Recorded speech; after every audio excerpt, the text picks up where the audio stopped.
What is going on, everybody? I'm Connor Burns, and welcome to Between the Lines, my bookies college football Saturday and NFL Sunday sports betting show. This weekend, we have so much to talk about. College football is absolutely loaded on Saturday with so many top 25 matchups. Then going over to the NFL, an absolutely peak Sunday night football game and multiple great matchups all throughout the day. We got a lot of ball to be talked, and make sure to like, comment, and subscribe. And without any further ado, let's just get into it. But right before we do that, a quick disclaimer is that from when I am recording this right now and editing and posting and etc., some of these lines might change. There might be some big movement and my picks might change. And if they do, I will post them all on the MyBookie social medias, our X, our Instagram, our TikTok, all over there. So make sure to check that out before betting these games. But right away, let's go over and let's talk about our college football record after week 8 of the college football season. We are currently sitting at 32-29, which, hey, we'll take it all day. A win is a win. And when we are up 3 winners, I'd rather be up 3 winners than be up 0. And what better way to get some more winners than going over to 11 a.m., where we start off with a fantastic matchup between number 8th ranked Ole Miss and 13th ranked Oklahoma. Oklahoma, they're -5.5 in this game. The over-under is sitting at 53.5, and that's what I want to focus on. I can see this game going either way. That Rebels team has looked fantastic. Same with Oklahoma. After a shitty loss to Texas, it feels like they're getting it back a little bit. A great win last week against South Carolina where we cashed in on the Oklahoma spread. I can't believe that they were only 5.5-point favorites, the same spread as this week against Ole Miss. But I like points in this game. Both of these teams, they absolutely love to score the ball. I think that Ole Miss is going to go out there and put up 30 on themselves, and I think that Oklahoma is going to do the same exact thing. We're looking at both of these teams scoring at least 60 points. Give me the over at 53.5. Next up, we have Big Noon Kickoffs game of the week, and this is a really interesting one. The UCLA Bruins going into number 2 ranked Indiana. Indiana, they're -25.5 in this game. The over-under is sitting at 53.5. You're probably wondering right now, why the hell are we even talking about this game? Why? Because I see something that I really like, and I just can't not take advantage of it. I think that Indiana is a great football team. They are a great squad. They went out there, they stomped Illinois, they went to Oregon, and they beat up the Ducks. But UCLA is one of the hottest teams in college football right now. And yes, Indiana, Bloomington is going to be rocking for this game, but giving them 25.5 points, giving them 3 touchdowns and some change, a field goal on top of that, that is just way too many points for a UCLA team who I doubted so heavily, and now they've completely turned it around, and they look like a completely different program. Give me the Bruins plus 25.5 all day. They are covering the spread. I think they maybe lose by 14, but that is perfectly fine by my book. Then next up, we have another 11 a.m. game, and this one is a very interesting game and has a lot to say with that last spot in the college football playoff for the 5th conference champion. Because right now, it looks like the number 18th ranked USF Bulls, they are cruising. They are going along, and it looks like they are going to get themselves a playoff spot. But they have a game here against a scrappy Memphis team in Memphis who loves to score points. Memphis, their offense just looks unbelievable, but at the same time, their defense, it's not pretty. It's not the best in the world. Memphis are plus 6.5. The Bulls are -6.5 in this game, and the over-under is sitting at 59.5. Earlier this week, the Bulls were sitting at -4.5, so this line has moved already 2 points. 2 points in that direction, and I am doing the same thing. I'm rolling with USF here just because after watching this team, besides the Miami game where they kind of sat down, but I just think, honestly, Miami is that good of a ball club this year. USF, they are unbelievable. They are fantastic to watch. They look like a legitimate powerhouse. And this doesn't look like that one conference team that just slips away and they just keep winning and they find ways to win. No, they are playing pretty damn dominant football. I am all over this USF team. I think that they're great, and I can't wait to see them in the college football playoff this December. Give me the USF Bulls -6.5. Making our way over to the 2:30 games, we have an interesting one right here as number 4 ranked Alabama after a big win, which I hate because I love Tennessee. A big win against Rocky Top in Tuscaloosa last week on the road in South Carolina against the Gamecocks. The Cox are plus 11.5. The over-under is sitting at 47.5. You see, looking at it right away, looking at this line, the first thing that comes to my head is bang, Alabama all day. Alabama -11.5. They're going to blow the doors off of this shitty South Carolina team who has been through an absolute gauntlet of a schedule, by the way. If you have not seen their schedule, I would recommend just go and look it up. It is absolutely crazy. But there's always that one game. There's always that one game where that powerhouse team coming off of a big win, their britches are so high, they feel so good after beating their rivals at home, smoking the cigars in the stadium against the Tennessee Volunteers, where this interesting team who's kind of out for the count, it feels like their season is in the gutter. They're absolutely done. They find a way to stay scrappy and make it a game. And I have a weird feeling that Sellers is going to have himself a ball game against the Crimson Tide. Give me South Carolina plus 11.5. I think that they might lose this game by 10, but that is perfectly fine. I think that they're going to keep it close till about, let's say, 6 or 7 minutes left in the fourth quarter, and then Alabama just goes out there and they start to run away with it. But give me South Carolina to keep this a close game. I also wouldn't mind touching the over-under at 47.5. I would take that under all day. I think this is going to be a low-scoring ball game, and it's going to be a shitty ball game to watch. Now we go over to College Game Day's game of the week. The 15th ranked Mizzou Tigers going into 10th ranked Vandy. I can't believe that I am saying that every week that we talk about Vandy on this show. I can't believe that there is a number in front of their name and it's not, and it's top 10. Top 10 at this point. Vanderbilt is a top 10 team in the country. Never let anybody tell you that college football sucks. Vandy, they're -2.5 in this game. The over-under is sitting at 53 points. I've watched this Mizzou team pretty heavily all year. I got a buddy who goes there, and I've been pretty involved. I think that Drink is a great coach, and I really think that this Mizzou team is so close to jumping over the edge. Everybody thought that it was last year, but this year it feels like they're inching closer to doing that.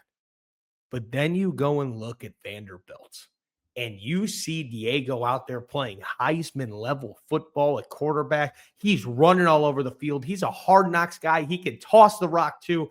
It feels like he could do it all, but it's not just him. This entire Vanderbilt team, they are on a mission, on an absolute mission, and I would love to see this team make the college football playoff and just keep winning as they are, and that's exactly what I think that they do in this game. Give me Vandy -2.5. Keep the world watching these boys play ball. And now we go over to another interesting game, which I fucked up the time on here. It is 6:30, and it is our last college football game that we are talking about at night in Death Valley. The 3rd-ranked Texas A&M Aggies go and visit the 20th-ranked LSU Tigers. Now, if we're being honest here, 20 I feel like is a bit too high for this LSU team. I feel like 25 is a bit too high for this LSU team. I feel like they fit more around the 45-50 mark. And on the other hand, talking about A&M's an absolute fucking powerhouse, man. And look, everybody's going to look at this game and say, hey, it's in Death Valley. It's a night game, even though I fucked up the time on here. It's a night game. That atmosphere is going to be wild. Brian Kelly fucking sucks. Remember that and say it with me. Brian Kelly fucking sucks. I think his record is 6-10 at home against top 10 ranked opponents in Death Valley. So what does it matter where this game is? I can't believe that we are getting this much value on Texas A&M. I think that they should be around a touchdown favorite. That's how good this Texas A&M team has looked. And LSU, on the other hand, my God, it has been miserable to watch. Give me the Aggies -2.5. They're going to keep it easy. They're going to keep it simple. They're going to walk into Death Valley, and they're going to walk out of there alive. And they're going to walk out of there with another win on their resume. But that right there is going to do it for my college football picks this week. We start off with Ole Miss and Oklahoma, where we have the over at 53.5 points. Then we go to UCLA going into Indiana, where we have UCLA plus 25.5.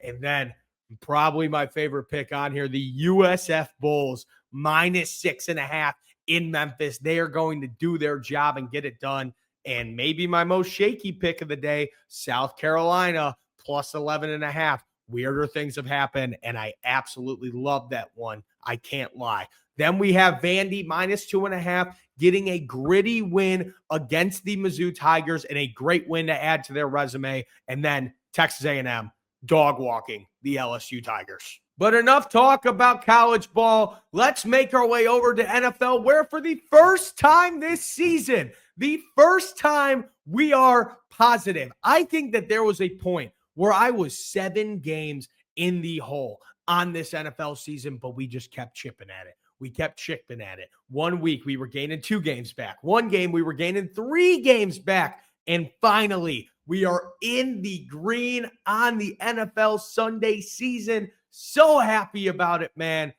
But we got to add to it. That's the only answer that we should have. We got to add to it. And we start off, oh my God.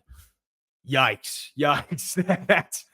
This is what we start off with. We start off at noon with the 0-7 New York Jets going into Cincy against the Joe Cool Bengals. The Bengals are minus 6.5, and the over-under is sitting at 44.5. And all I see when I look at this game is just disgusting football. You know, the Bengals might have some fun. Joe Flacco, he was slinging the rock on Thursday Night Football in the Unk Bowl against Aaron Rodgers, but that Jets team is an absolute train wreck. I think that Tyrod Taylor is going to be the starter. We're not 100% sure. Maybe Justin Fields goes out there. But at the end of the day, does it really fucking matter who's starting for the Jets?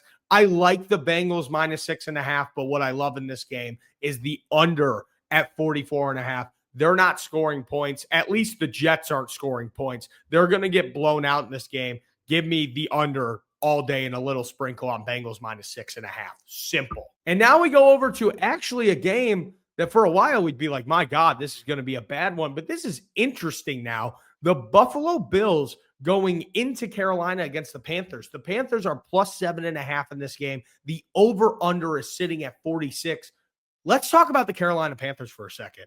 And the way that they are above 500 right now, and the way that Bryce Young is playing good football. You know, it's really weird when you go and look at that Bears-Panthers trade. And for a while, everybody was saying, I'm wearing my Bears jersey right now, that the Bears absolutely fleeced the Panthers. But now both of these teams are above 500, and it's starting to look up. It's finally starting to look up for both of these franchises. But the thing is that the Carolina Panthers have Josh Allen and the Buffalo Bills after Josh Allen did not have a good game against the Atlanta Falcons. And after the Buffalo Bills just need a bounce back in general, give me the Bills minus 7.5 to win this game by 10 plus. I think the Bengals are going to keep it close till about the fourth quarter.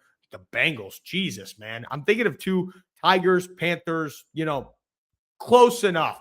The Panthers, I think they're going to keep it close until around the 10-minute mark of the fourth quarter, and then the Bills go out there and they score, and then they score one more time, and they get it done, and they cover in this game. Give me Buffalo minus 7.5. They would like this one. Next, we go over to the 3 o'clock games, where we are betting on all 3 o'clock games this week, which is a pretty rare thing. I don't do that too often. And we start off with the Bucks going into New Orleans against the Saints. The Bucks are minus 4.5 on the road. The over-under sitting at 47. Look, the Bucks, I mean, if you watch Monday Night Football against Detroit, my God, that offense, Baker Mayfield played one of the worst games that I've seen out of him in a long time, as he has just been money in Tampa Bay. He was horrible on Monday night. And that Bucks offense as a whole, they need a bounce back so badly. And what better time does it come to play the New Orleans Saints, who I personally watched last week, and they are terrible. They are horrible. Spencer Rattler is a turnover machine. Give me the Bucks minus 4.5. Simple. And then next up, this game is honestly what I'm most excited for on Sunday. The Dallas Cowboys going into Denver against the Broncos. It feels like this Broncos team, especially after last week against the New York Giants, they are finding any way to win that they can. And being at home, Denver is going to be absolutely rocking as they see the Broncos -3.5 in this game, the over-under sitting at 50.5. But I'm going to rain on their parade a little bit. I'm sorry, but I have to. Give me the Dallas Cowboys +3.5 because I made a YouTube short. You might have saw it on here earlier this week talking about Dak Prescott and how damn good Dak Prescott has been this year. If Daniel Jones didn't just come out of left field and started playing amazing football, Dak Prescott would be a lock for comeback player of the year. He is just dicing up defenses. It's just his actual defense on his team sucks. But going against Bo Nix, going against this Broncos offense, which I feel is so hit or miss, give me the Cowboys +3.5 and sprinkle their money line as well. I think they win this game outright. And now for our last 325 game, we go over to the Tennessee Titans going into Indy against the Daniel Jones Colts. As I just talked about, Colts. Jesus, man. What am I doing today? The Colts are -14.5. The over-under is sitting at 47.5, and this is an interesting one. This Titans team feels like they're dead in the water, but we need to see Cam Ward start to do something a little bit, man. We need to see him start to ball, and you know what? I think he does it this game.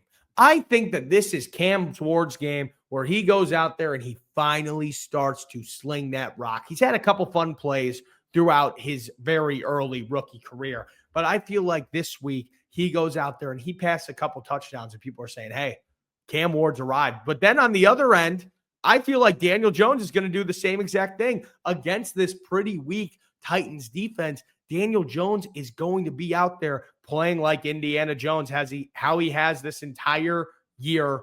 Give me the over at 47.5 points at this game. I feel like a lot of people are going to see this line as well and take the under just because of how many points that is. But they're going to put up touchdowns. It's no question. It's no debate. Over. And now to wrap it up for our last pick where I fucked up the time again. How do I do this for the two primetime games that we're betting on? How do I fuck up the time twice? This is Sunday Night Football. This starts at 7:20, not 3:25. We have the Green Bay Packers going into Pittsburgh against the Steelers. Aaron Rodgers game against the Packers. This is big time right here. The Steelers are +3 and the over-under is sitting at 45.5. You see, as a Bears fan, if I'm being honest, I hope that they tie. I hope that they tie. That would really make me happy. I hate Aaron Rodgers. I hate the Green Bay Packers. But putting my bias aside, what do I think is going to happen in this game? That Steelers defense has been so quiet lately, man. And that Packers defense is unbelievable. It is crazy to watch. They are just killers out there. And they have been absolutely balling this entire year. Give me the under at 45.5. I think that Aaron Rodgers has a decent game, but I think that Packers offense, the Steelers defense is finally going to wake up, and they are going to go out there and they're going to stop that Packers offense. And the Steelers, I mean, they're going to try and move the ball, but Aaron Rodgers, if he gets sacked by Micah Parsons, I'm sending prayers for him. Take the under in this game. But that is going to do it for my NFL picks for this week. We have the New York Jets going into Cincy against the Bengals, the under 44.5 in this game. We have the Bills -7.5. We have the Bucks -4.5. We have the Cowboys +3.5. We have the over in the Tennessee Colts game. And then we have the under in the Packers Steelers game. We're looking at a lot of over-unders this week. I usually don't. I like to stick to my spreads, but I decided to mix it up this week. And I feel like we got a couple winners coming our way. But thank you all so much for watching Between the Lines. If you made it to the end especially, I really do appreciate it so much. Hopefully we get a couple winners this week and we stay in the green in both college football and NFL. Let's keep winning and let's keep moving. We got a lot of football left this year and a lot of more work to do. Thank you all so much for watching. I'll see you guys next time. Deuces.